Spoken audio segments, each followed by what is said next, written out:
Hello, I have something to share with you today.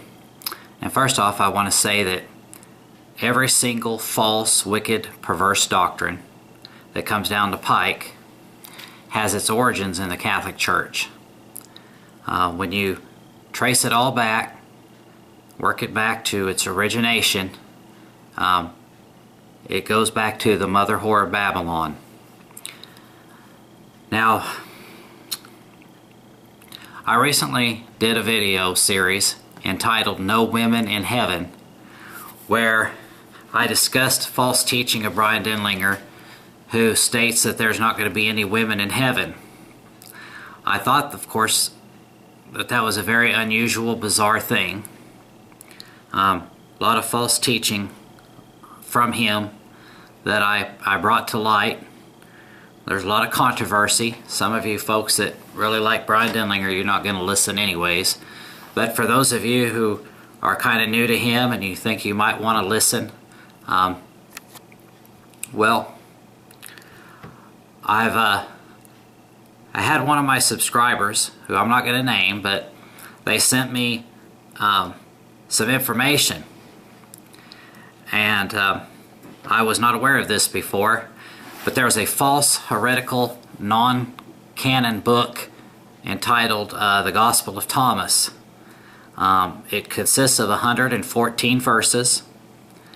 Some of these things that are said there are supposed to be attributed to Jesus Christ. It's falseness and perverseness.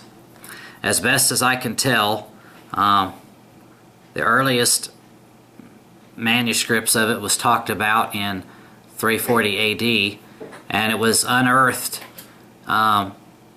recently in about 1945.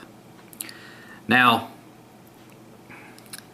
Bryan Denlinger did not come up with this perverse, foolish teaching all on his own.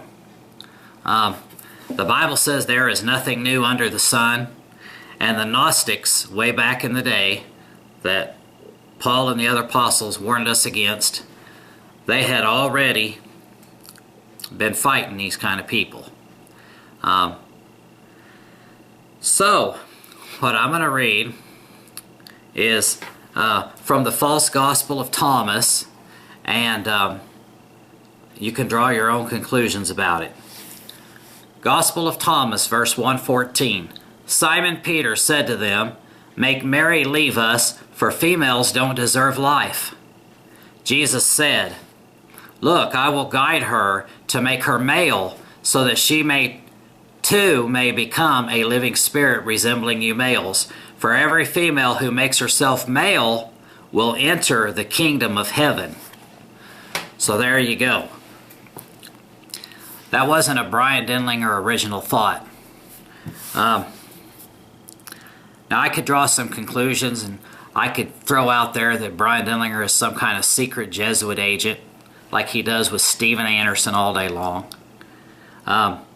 which typically is what Jesuit agents do, is to throw the trail off of them. They're going out criticizing everybody else. But you know what? Y'all are grown-ups out there. You people that are listening, you can draw your own conclusions as to what you think about that. But you have to admit that Bryan Denlinger's teaching in the video Marriage and the Resurrection bears a lot of eerie similarities to verse 114 of the Gospel of Thomas. So that's where I'm going to leave it. You guys can take it as you wish, but it just shows me that Bryan Denlinger's heart is not in the right place, that he is lost, just like I have now said, and he needs to get himself, well, he needs to do some thinking, because he's a false teacher and he's leading people astray. And he needs to simply believe Jesus Christ and receive Him, and quit all this foolish lordship salvation nonsense. So, there you go. God bless you. Have a nice day.